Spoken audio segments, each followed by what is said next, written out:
A couple of days ago, I was sad. I was extremely sad. I felt hopeless. That was another time I failed my driver license exam. If you watch my previous videos, you probably know that it's something that I struggle with. And it hurts me so much. And I remember that feelings of extreme sadness, of grief, of feeling terrible, feeling hopeless, that shit, I should be able to pass this exam month ago and I still fail. What's wrong with me? So maybe you have. I believe everyone has the worst points in their life. These chapters in their life where when they are angry, where they are sad,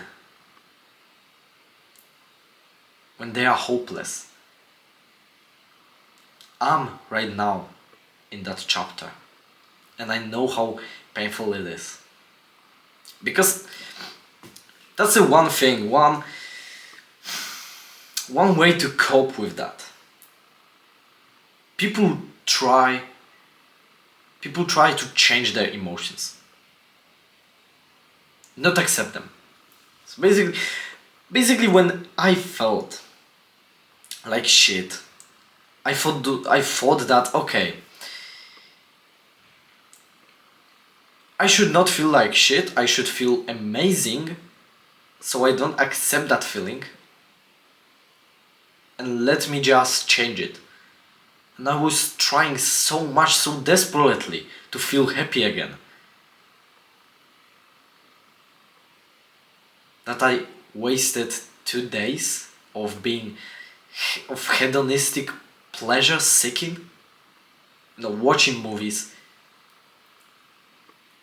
sitting and writing with my girl, not fulfilling my purpose, not training as hard as I could, not doing anything meaningful with my life, scrolling through social media, watching this Instagram reels. I don't know how they are called. Instagram reels. Like how pathetic it is for me to watch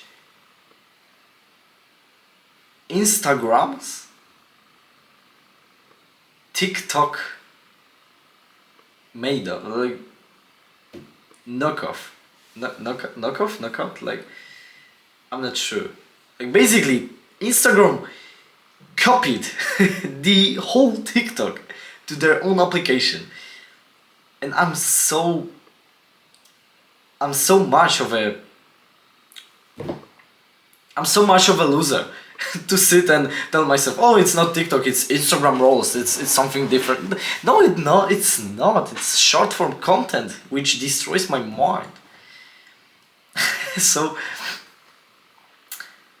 and I remember being this angry. I woke up after 2 days of being total hedonist, and I wake up, I feel that anger and stress. If I had to be true with you, if I had to be honest with you, I wanted to destroy something.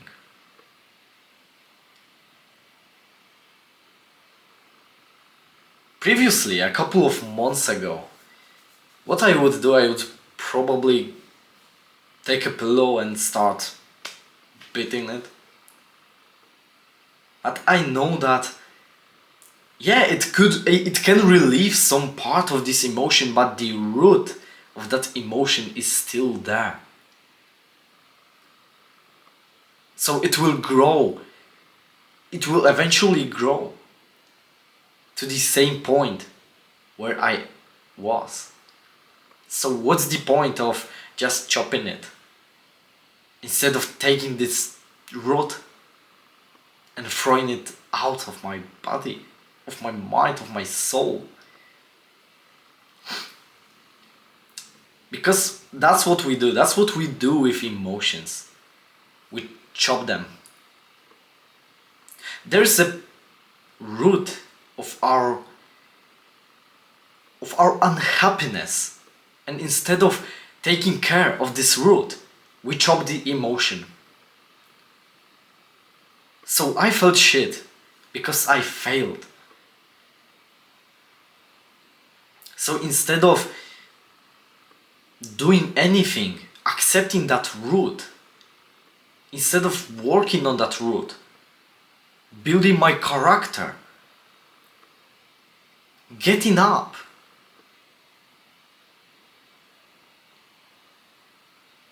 what I done was what I would do would be something stupid.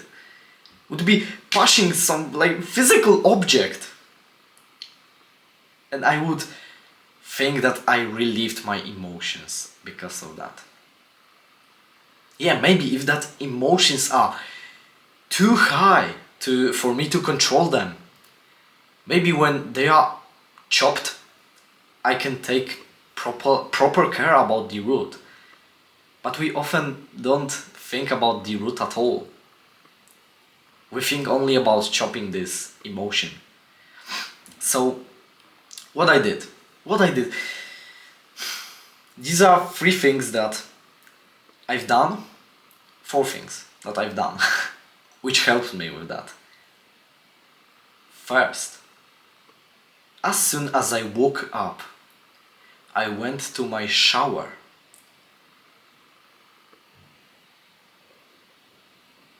There's this lever and basically this thing to change the temperature of water. I set the temperature of water to the coldest I could.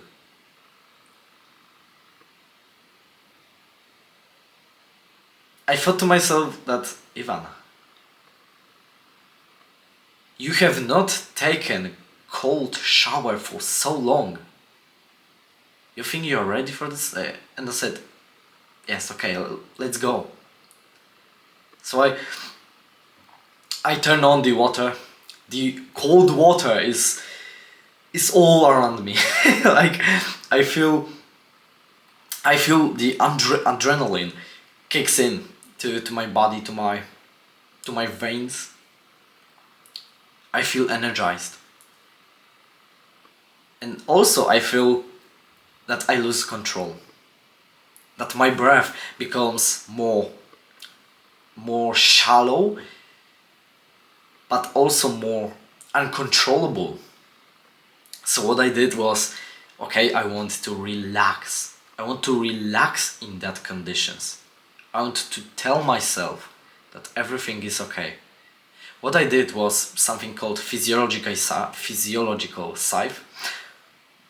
And you can do that with me right now. So these are basically 2 inhales and 1 big inhale. No, exhale. 2 inhales, 1 big inhale, and then 1 sip of air. So 2 inhales and 1 really long exhale. So it's something like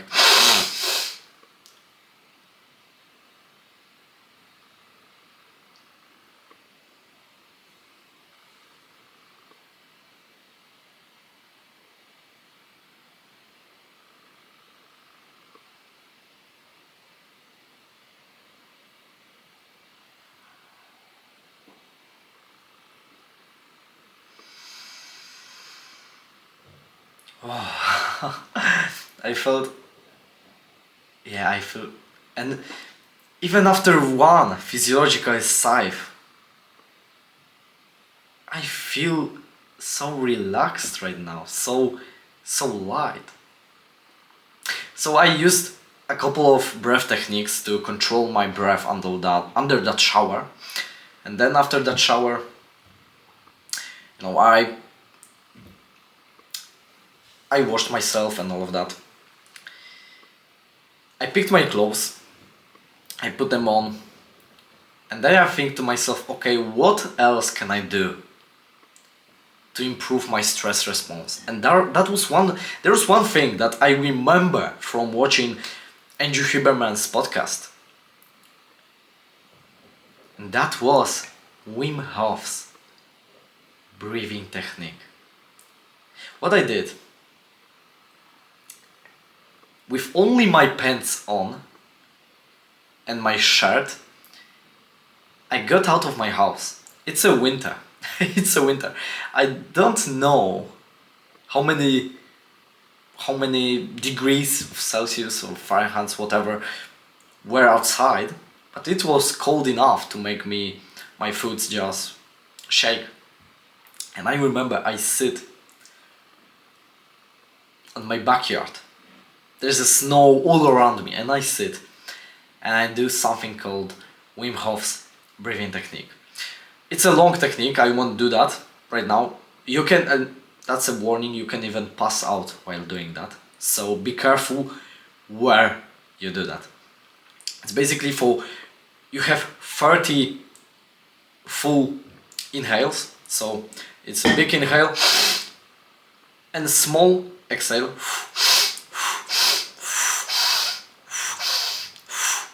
And basically what you want to what you want to achieve is hyperoxygenation of your body. So you want to take more oxygen than you want to take more air than you threw out while you exhale. Then after these 30 inhales and exhales, I exhaled all my air and hold my breath for 6-8 seconds. Then I inhaled again. And with that inhale, I felt so much calmer. The rest of the time, because I set myself a timer, 3 minutes, something like that, the rest of the time I spent on my backyard was actually to sit and meditate. To sit and feel that relaxation.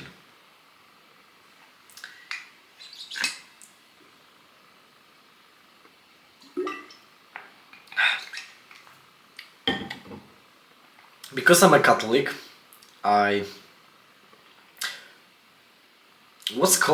there's one rosary prayer, a really long prayer. I'm not sure how it's called.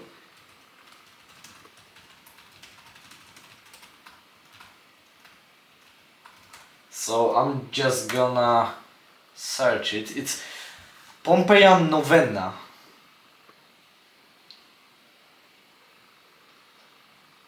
So yeah, I'm basically doing my Pompeia Novena. It's basically praying every single day with 3 full rosaries. And that's another thing that made me feel calmer. Sitting and praying 3 rosaries. I felt so much calm. Of course, there were times when during this prayer I literally say it and I cry. But after the whole prayer, I told myself, wow, like how beautiful it was, how relaxing it was. The last thing was actually to sit and journal. To sit and journal about the reason of my suffering, the exact sensations I feel. So many people, when they feel stressed, they will say they feel stressed. That's all. when I sit and journal about my emotions, and that's a really important thing to do when you want to improve your emotional intelligence. You have to learn how to properly describe your emotions, your bodily sensations. So when I describe that feeling, I describe that this part of my chest is a little bit, there's a tension here. My shoulders are my shoulders are tightened. I feel the tension in them. I feel that my breath is, it's a little bit harder for me to breathe. So I do something called the body scan meditation, when I basically just sit and I try to feel every single bodily sensation I get.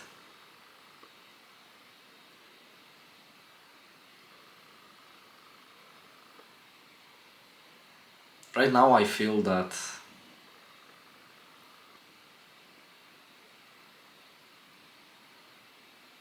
there's not much tightness in my chest anymore, but I know that there's a little bit of that still here. I still don't know what to do about this. I will ask my fighting coach what can I do about that.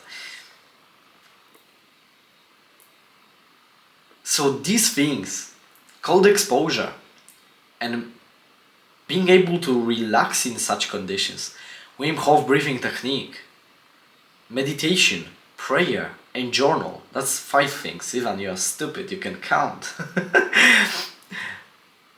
These things made me really work on my anger, transform it into something. And the funny thing is that for the rest of my day, I have not felt stress, anger, hopelessness. I felt like completely different person. Because that's a thing that I remember when I was in my primary school. The teacher will literally say to me that when I'm angry, instead of beating someone, I should beat my pillow. Like, that's the funny thing. I never heard anyone in school telling me how should I react to my emotions. What should I do when I feel anger, when I feel hate? What should I do when I feel hopeless? No one teaches young men how to walk with their emotions, and yet we still tell them that it's okay, that they should listen to their emotions. And when they do that, we hate them. When they eventually listen to their emotions and they say things that they don't want to say because now they are emotional, we hate them. So instead of giving them real advice, what they can do about their own emotions, we hate them because we told them to listen to their emotions.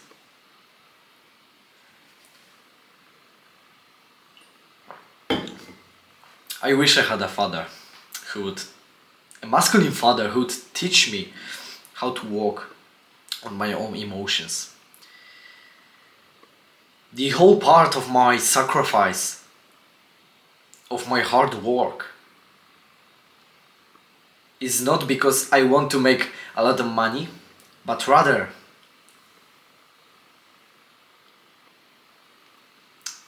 that I want to become a father, a fantastic father. And I know that if I would go to my father and ask him for an advice on managing my own emotions, he would not teach me anything valuable, probably. And I don't want my future son to struggle with the same things I used to struggle without having anyone who can help him. Like that's a motivation for a lot of people. It's whatever, I want to be rich to buy myself a Bugatti. I want to be rich because my future son will not only need that, but he will need a masculine father figure who will teach him how to get through life. I want to experience every hardship so that when he will experience it, I will be there. And I will tell him exactly what he can do about that. That's all for today. Make sure you will watch another video on that channel. Do your best and leave the rest to God.